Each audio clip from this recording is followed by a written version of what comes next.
So we continue with Narada speaking about his serving a group of sages visiting his village, and thereby the mind got purified and he was able to abide in pure beingness and saw the whole world as simply an appearance in it.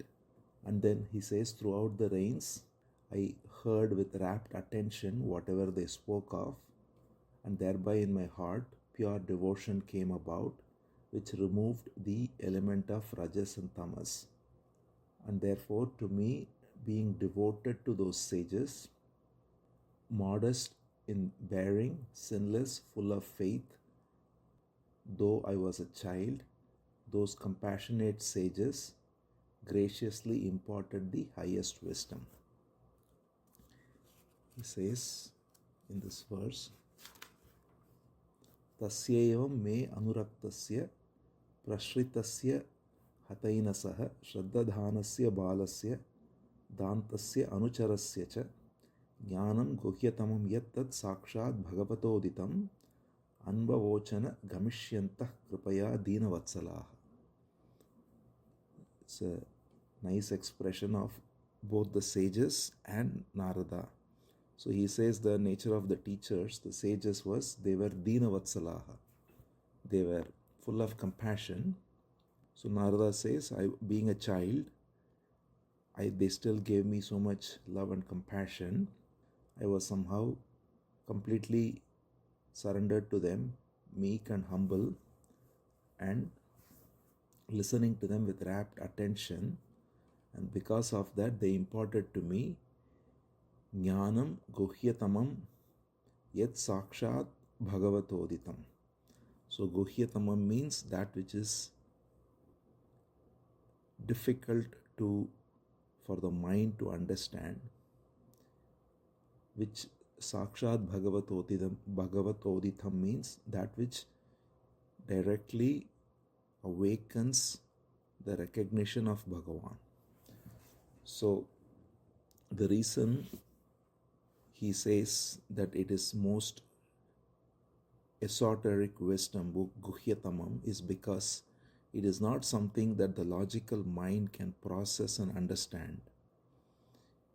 What is pointed to is the fact that the very essence of being that is ever present is all there is, and it alone appears as all the various aspects of creation, the various humans and animals and species, up to a blade of grass and all inanimate objects and so on.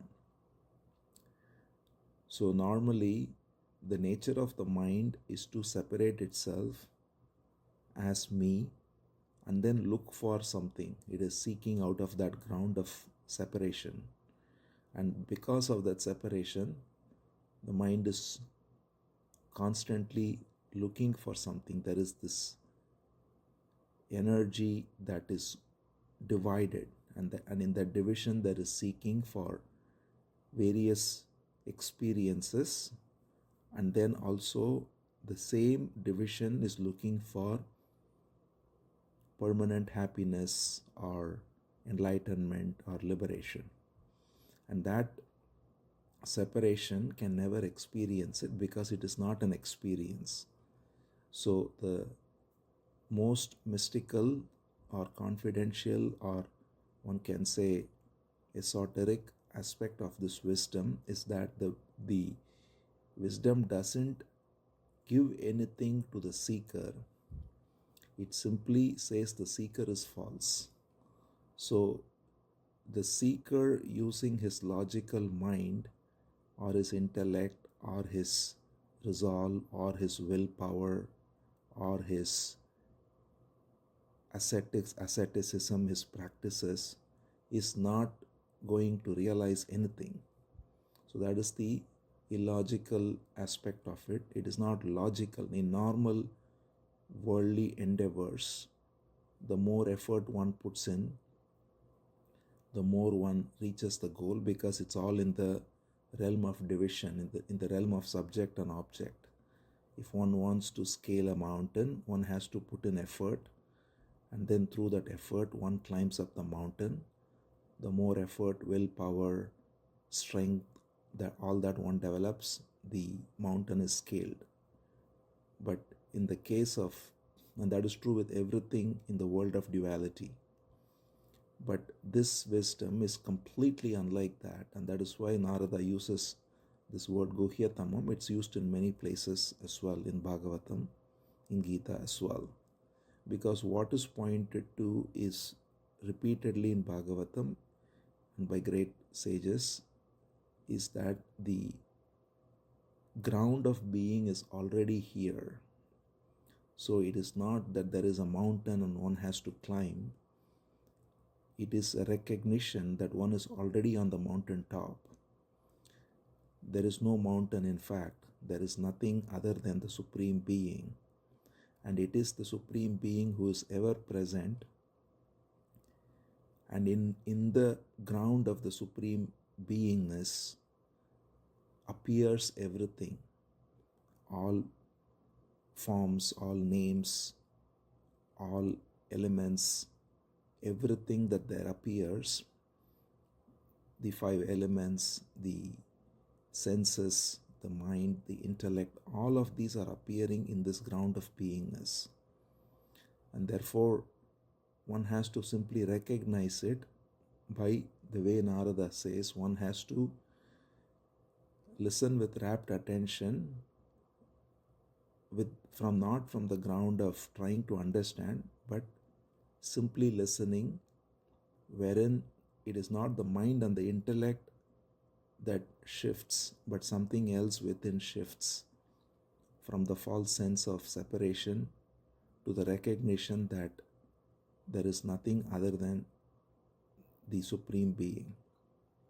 So that's why he says, the sages were compassionate and I was very humble, and that's another expression for being meek. Meek not in the sense of being docile or being in the worldly sense meek, but meek in the sense of being not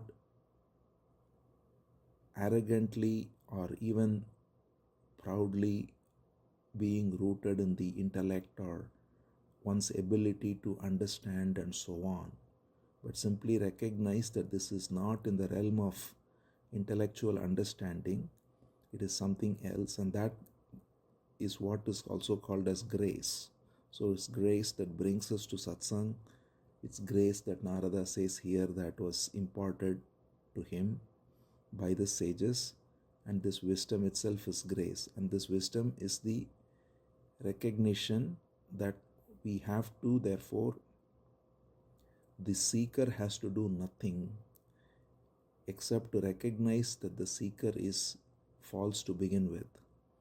So that's why it's pointed out always that if we look at our own being, our very existence, everything happens, even at the physical level and at the mental level, at all levels, things happen. There is no doer here doing anything.